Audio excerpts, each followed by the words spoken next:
Bonjour and welcome to this new French class for beginners. Today we're going to go over more ER verbs, more of those ER verbs that you absolutely need to know that the French books that you've read so far probably have not taught you. This is going to be very interesting, very useful. So let's start with the verb passer. Okay, passer is the verb to hand something to someone that for some reason you don't learn. Okay, so get used to it. The French use it a whole lot. Passer, il passe $100 à un garçon. He's handing $100 to a boy. Il passe $100 à un garçon. If I said fast, I would say il passe $100 à un garçon. D'accord? At least he's not cheap. Au moins, il n'est pas radin. Okay? Il n'est pas, he's not. Radin is the word for cheap. Okay? If you're talking about a boy, you would say il n'est pas radin. He's not cheap. She's not cheap. Elle n'est pas radine. She's not cheap. Elle n'est pas radine. D'accord? Ensuite, the verb to vacuum is passer l'aspirateur. Okay? Passer l'aspirateur, to vacuum. Je passe l'aspirateur, I'm vacuuming. I'm passing the vacuum cleaner. L'aspirateur is the vacuum cleaner. Je passe l'aspirateur. Now that being said, if the French say it fast or a normal pace for them really, they would say je passe. They'll try to combine, drop the E and combine the J with the P and it's going to turn into a je peux. It's like I can, je peux, or I can't, je peux pas. I pass the vacuum cleaner for I vacuum is je passe l'aspirateur. D'accord? And the vacuum cleaner is l'aspirateur. D'accord?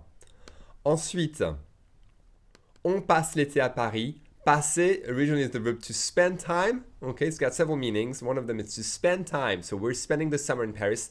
On passe l'été à Paris. Once again, nous is super formal. It's almost never used in spoken French. The French would much rather use on. Okay, that's what you'll hear 99% of the time for we. It's like one spends, third person singular. On passe l'été à Paris. And it's informal. Okay, that's what we use all the time. On passe l'été à Paris. On est à côté de la Tour Eiffel. We are next to the Eiffel Tower. We are at side of the Eiffel Tower. On est à côté de la Tour Eiffel. If I say slowly, on est à côté, I'm going to do the liaison, connect the T to the A. If I said it fast, I wouldn't do that liaison. It's not a mandatory liaison that you absolutely have to make. Like subject verb, ils ont. That one, you cannot drop it. Ils ont. You have to connect the S to the O. Ils ont. But on est à côté de la Tour Eiffel. On est à côté de la Tour Eiffel. We would skip the E if we spoke fast and say on est à côté de la Tour Eiffel. D'accord? Ensuite, to snap one's fingers is claquer des doigts. Okay? Claquer is also to slam a door. It's also to give a slap to someone. Claquer quelqu'un. Elle m'a claqué. She slapped me. Elle a claqué Olivier. She slapped Oliver. Claquer une porte, to slam a door, and claquer des doigts, to snap one's fingers. D'accord? Elle claque des doigts, she snaps her fingers. She's snapping her fingers. And we say in French, she's snapping from the fingers. And that's why it's des doigts and not her fingers, ses doigts. Okay? Elle claque des doigts. Une claque is a slap, as I said. D'accord? Oh, by the way, I was about to forget. Doigt is the word finger. We don't say the GT. Definitely not the S for the plural. So doigt. And in English, you got the word digit from doigt. Okay? Digit. Doigt. D'accord? Ensuite, moving on. To whistle is siffler. D'accord? Whistle. I'm whistling, je siffle. She's whistling, elle siffle. Elle croise les doigts. She's crossing her fingers. Elle croise les doigts. Okay? Croiser is the verb to cross. It's an ER verb. Elle croise les doigts. Okay? So doigt is pronounced like this. Doigt. D'accord? Ensuite, to spit is an ER verb. That's a pretty useful one, I think. Elle crache, she's spitting. Elle crache. C'est dégoûtant. It is. It's gross. C'est dégoûtant. Okay? And remember, in slang, the French use the slang word for dégoûtant a lot, which is dégueulasse. So again, even if you don't like slang, it's okay, but you need to know it if you want to be able to understand people. C'est dégueulasse. It's disgusting. It's gross. It's nasty. D'accord? Ensuite, the verb viser is to aim. Il vise la cible. He's aiming at the target. Il vise bien. He aims well. D'accord? Viser is to aim. Il vise la cible. We don't say the E, okay? Très bien. Ensuite, to carry is porter. Porter has a couple of meanings. Porter is to carry, of course. It's also the verb to wear. D'accord? To wear. D'accord? Elle porte un sac lourd. We don't say the D. It would be for the feminine. You'd add an E and you'd pronounce the D. Elle porte un sac lourd. She's carrying a heavy bag. C'est un cartable. Un cartable is a backpack. In England, you call it a satchel. It's a backpack. It's a satchel. C'est un cartable. D'accord? Très bien. You have to know that one. Oh, I have to give it to you. Okay. Lourd, if you look up in the dictionary, is going to tell you it's heavy. It was reused in slang in the sense of annoying. So if you have a little brother, a little sister, and you want to say, oh, you're so annoying, you say tu es lourd, t'es lourd, because the French will swallow that you. So we say tu es lourd or t'es lourd, you're annoying. If it's a girl, you would say tu es lourde, t'es lourde, you're annoying. D'accord? So that's the second meaning of the adjective lourd, besides heavy. Okay? On continue. Oh, to overtake or pass a car. This is so useful. Again, I don't know why it's not in every French book. Well, it's not. So here it is. La voiture bleue dépasse la voiture rouge. La voiture bleue dépasse la voiture rouge. The blue car, so car blue, is overtaking the red car, la voiture rouge. La voiture bleue dépasse la voiture rouge. And that's the verb dépasser. Okay? Dépasser. Le clignotant is the blinker. Turn on your blinker is mets ton clignotant. If you want to just memorize that one, why not? Mets ton clignotant. Mets ton clignotant. Turn on your blinker. It's really put on your blinker. D'accord? Ensuite, to put something away. Ranger is such a great word. We're going to see in the next slide the other meaning. It's got a couple of meanings. Here we're starting with to put something away. Okay? Ranger is to put something away. So in class, you know, your parents would say, for a kid, put your cell phone away. Range ton portable. I'm putting my books away. Je range mes livres. She's putting the cell phone away. Elle range le portable. Elle range le portable. Is she addicted? The word addicted is accro. Accro, okay? Elle est accro. Is she addicted to your cell phone? I am a little addicted to my cell phone. Je suis accro. D'accord? Très bien. So that's the first meaning of ranger. Now, the second meaning of ranger. It's a pretty broad term. Let me tell you a little bit about this. It's interesting because I think based on British English or American English, we've got different verbs. And I think the British English word is a little closer to what it is in French. In England, they talk about tidying up a place, if I'm not mistaken. I've never lived in England, so. But that's the kind of English I learned back home in France. And when I learned ranger, we were told it's to tidy up. I came to America, never heard that verb. But you say to clean up in America. But clean up really is in the sense of, it's got both meaning to organize and to clean, really.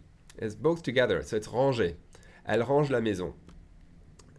I would say the first meaning is really to organize. So you put the books away, really, you make the bed and everything. Okay, elle range la maison.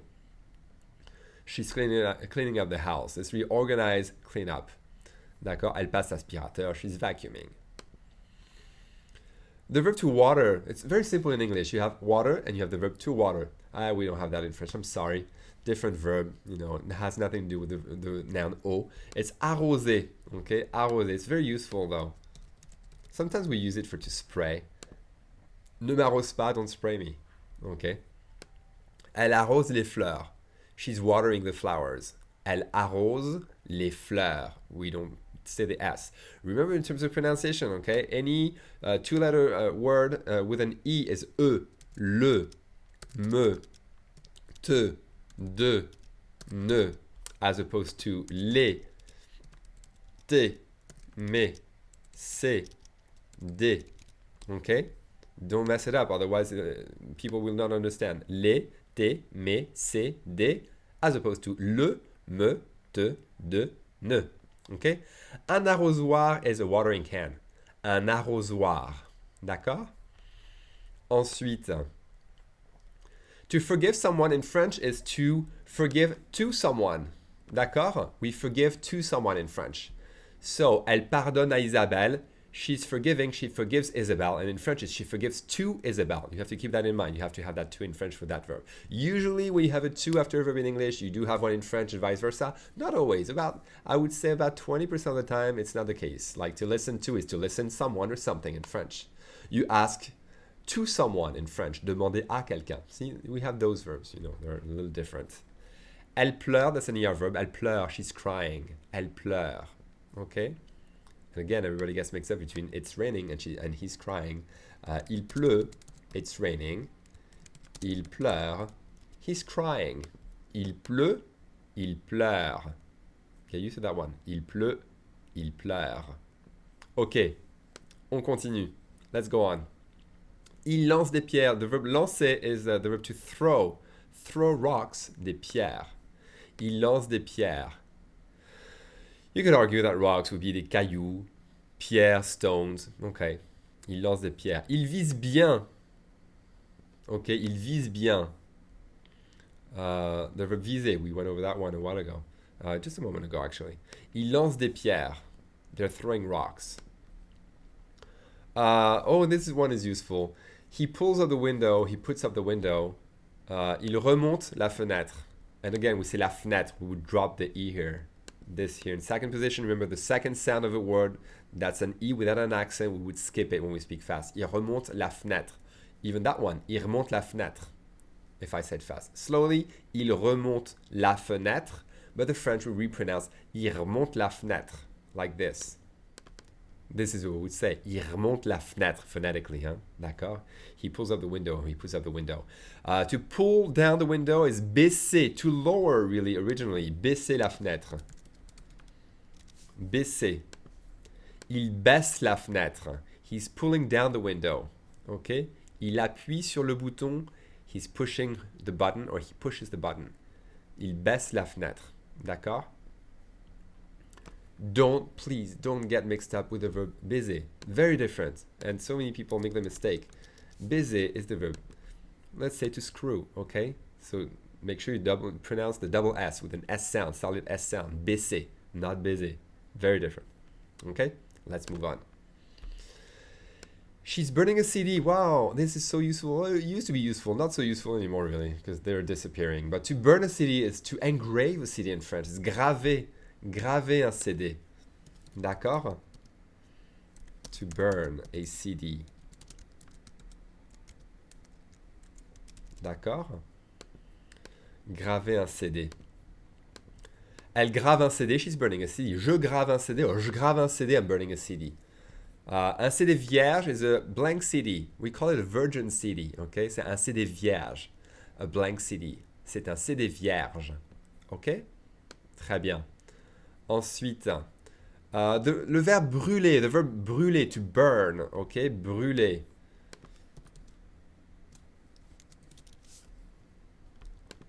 La pizza brûle, the pizza is burning. Reminds me of that song by the Rolling Stones. I'll never be your beast of burden, and people always thought it was the pizza's burning, your pizza's burning. Okay. La pizza brûle, the pizza is burning. Elle est dans le four, it's in the oven. Elle est dans le four. Yeah, if I say it fast, I'm going to pronounce the le as an L apostrophe. Elle est dans le four. Okay, don't expect people to say elle est dans le four. They will not say it. They will say elle est dans le four. D'accord? Dans le four. What else? C'est feu rouge. The light is red. We say it's red light. The light is red. C'est feu rouge. D'accord? Il brûle le feu. He's running the light. We say he's burning the light in French. D'accord? He's running the light. Il brûle le feu. That's good to know as well. A stop sign, if you want to know. A stop sign is un panneau stop. A light is un feu. All your books will tell you it's un feu de signalisation, but who talks about a traffic light? You talk about the light, okay? So I think you talk about the traffic light more in English than we talk about un feu de signalisation in French. We never say the whole thing. Way too long. Completely unnecessary. When you see a light, you know it's a light. It's not a light like in your living room. Okay, so un feu de signalisation, un feu is a light. D'accord? On continue. Oh, the verb bailler, it's so useful. I love this verb. Bailler, there you go. Bailler. One of the verbs I was so happy when I came to America to finally learn. I think someone yawned at her. Oh, he's yawning. Oh, what is it again? Yawn? Okay. Bailler. You can put it that way. Bailler, il baille, elle baille. It's like the English word buy. Buy. Baille. Just with a French accent. Baille. Elle baille. D'accord? Elle baille. Her mouth is open. Elle a la bouche ouverte. She has the mouth open. Elle a la bouche ouverte. I'm pronouncing the T because bouche is feminine, so I'm adding an E. Okay, if you see a store in Paris, it will say ouvert. That means open. Ouverte. Ouvert. And then the window will be ouverte. A door will be ouverte with a T because I'm adding an E because fenêtre and door are feminine words. D'accord? Ensuite, to walk a dog or someone, why not? But to walk a dog is promener. Remember, se promener, well, you haven't done that yet. If you have, you know there's to go for a walk. If not, it's okay. We'll go over that later. But je promène le chien, I'm walking the dog. C'est un berger allemand. It's very interesting, I think, how sometimes you have really random words. They're exactly the same translation at least in French and English, like a German shepherd. A shepherd is un berger, allemand is German, so it's a German shepherd. Un berger allemand. Okay, berger, et, ER is et, allemand, we don't say the D, right, because it's masculine. Un berger. C'est un berger allemand. Je promène le chien. Ensuite, we're recording the Lakers. On enregistre les Lakers. That's going to be a challenging verb to say. Very useful, but I know everybody hates to say it because there are a bunch of R's in it. Well, at least two, but it's too many, I think. Enregistrer. Enregistrer, to record or to tape something. D'accord? Il enregistre le match. He's recording the game. Remember, le match is the word for the game. Le jeu is just a game. Hopscotch, like a board game would be un jeu. Un jeu de société, by the way, board game. So if it's a game like a soccer game, football game, baseball game, it would be un match. A tennis match would be un match. D'accord? So on enregistre les Lakers. We're recording the Lakers. Is it on ESPN? C'est sur ESPN. D'accord? Ça pue. It stinks. Yeah, that's the verb péter. It's got an accent. Péter. So that's je pète. It's like préféré. If you've ever taken French before at school, you might have learned of the boot verbs. Okay, this is the infinitive of the verb to fart, if you have to know, péter, and it follows the same pattern of those boot verbs. Boot verbs are verbs that have a certain pattern in terms of accents. That would be for the singular, you have that accent, eh, for all the singular and the third person plural. So je pète, tu pètes, il pète, nous pétons, vous pétez, il pète. Usually that's not the verb fart that you will see in books. You will see the verb préféré. But maybe this will help you remember the pattern. Maybe not. Ça pue, it stinks. Okay. Ensuite, yeah, okay. You have to, well, you can't have one without the other. So roter is to burp, and it's, you know, it'll come in handy, I'm sure. If you go live in France, at least. If you don't, then no. But anyway, that's to burp. Il rote, he's burping or he burps. Quelle bonne manière means what great manners. Quelle bonne manière. Quelle bonne manière. Moving on. Oh, let's see if you can do that. He's downloading some music. You can take a moment, you can pause the video for those and try to give me an answer. He's downloading some music. The translation would be il télécharge. D'accord? Il télécharge la musique. Il télécharge la musique.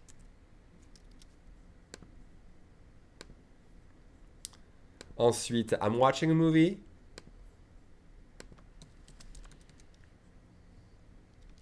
Je regarde un film. D'accord? Je regarde un film. I'm watching a movie. Oh, je regarde un film. They're looking for the exit. To look for, remember what it is? Vous vous souvenez? To look for. Chercher.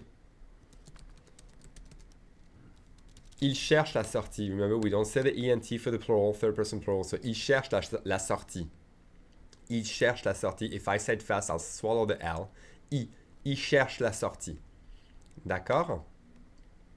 We're calling a friend.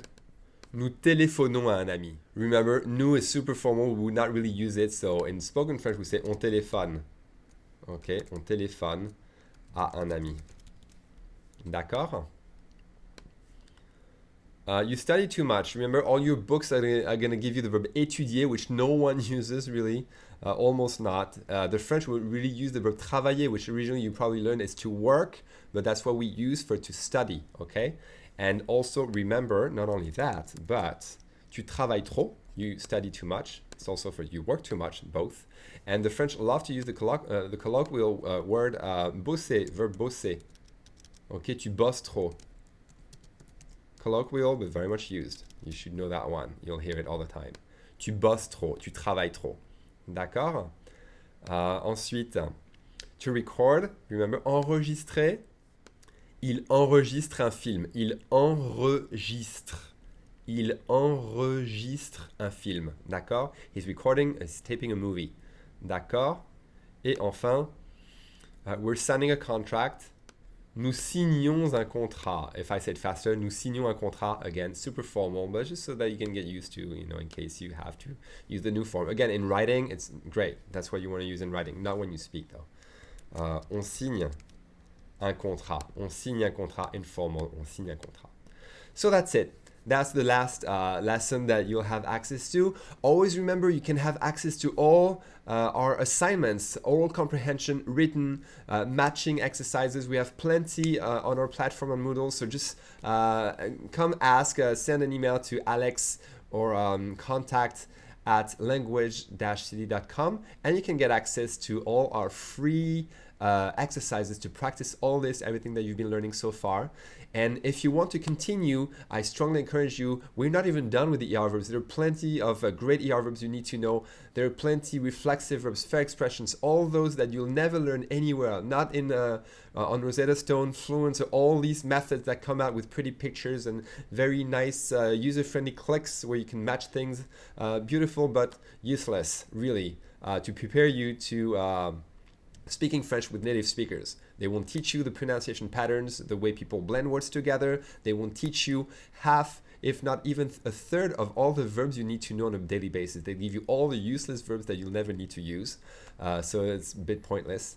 And also all the idiomatic phrases, expressions that they could not put in a box. So they didn't know where to put them, so they never thought about putting them together for you in a French method. They're all right there at Language City. You'll have access to them and you'll be able to learn them, all those that we use every day that you need to know. So go to our website. Very easy. You can just take the pre-recorded lessons. You can listen to them at will with all the exercises that come along, with oral comprehension and written exercises, with my feedback, your teacher's feedback. Or you can come and join our live classes that take place every week. And they're recorded as well. So if you miss them, don't worry, you can catch up later. And that's it. I hope I'll see you soon for more. À bientôt. Salut.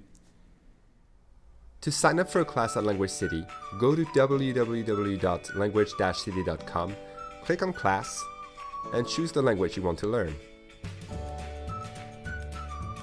Click on the left tab to see what level might be a good fit to you. You will see everything that will be covered during the semester. Right below you will find the registration form. You can choose to attend the live webinars by clicking either one of the semesters offered, or simply get the recordings. In both cases, you will get access to bonus lessons, as well as written and oral comprehension exercises with your teacher's explanations at the end. Remember also that instead of en retard, people will use the colloquial term à la bourre. You will hear à la bourre all the time used by the French. So don't waste another minute and join us at Language City today and see what it's like to speak like a native.